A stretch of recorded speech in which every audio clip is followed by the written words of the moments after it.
Thank you so much, ladies and gentlemen. A young person in all of us in our early years, and we always seem to think that those were the years that were the best years of our lives.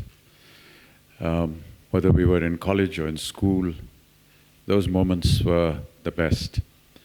And we get into life, we face all the struggles and the fortunes and the misfortunes that come along with it, and always wonder what happened to those moments that we spent together.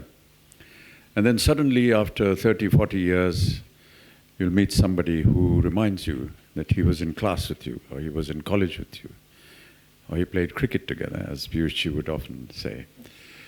And suddenly all those memories come back, and it's so wonderful that it is those memories that remain with you throughout your life. You never forget them. I may forget what I did yesterday, but I will not forget what happened to me in college, what happened to me in school, which particular teacher, which restaurant we went to, which girlfriends we had, and what our parents thought about it. But those are the moments that really make our lives so wonderful and so enchanting. And it's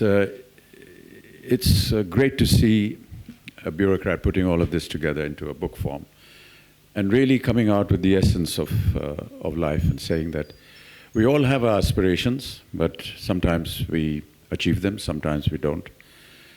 But at the end, what really matters is that do we remember those moments and find them enhancing our life in the future, learning those principles that we lived with, principles that we learned from our elders, and how they guide us to the rest of our lives. And eventually it is those principles, those thoughts, those moments that we've spent with our elders that really matter. It is not the age for reading books these days. We have so many different occasions on the internet. We have platforms on the social media where most of the reading is now concentrated on.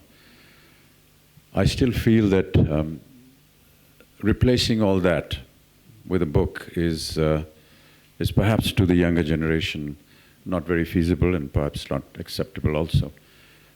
But I still feel that the value of the book in your hand, the smell of the pages as you turn through it, is still very, very nostalgic and momentous for all of us.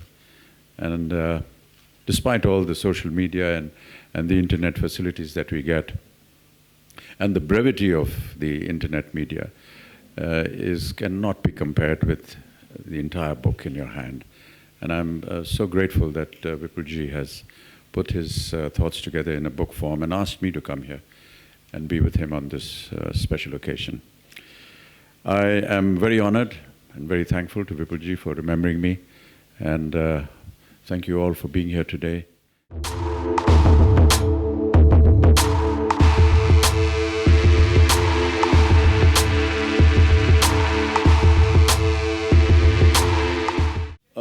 You know, it's a very difficult question. I live with what my father has written most of the time. And many a times you want to read a book either for its story value or for the values that the story brings to you. And I find both of these in my father's works, so I have not digressed too much. And there are many, many authors and many books that one goes through in life. I do not have the capacity to write a book. I'm having a tough time being an actor. So to start another profession, another vocation would be very difficult for me. I've always kept away from that.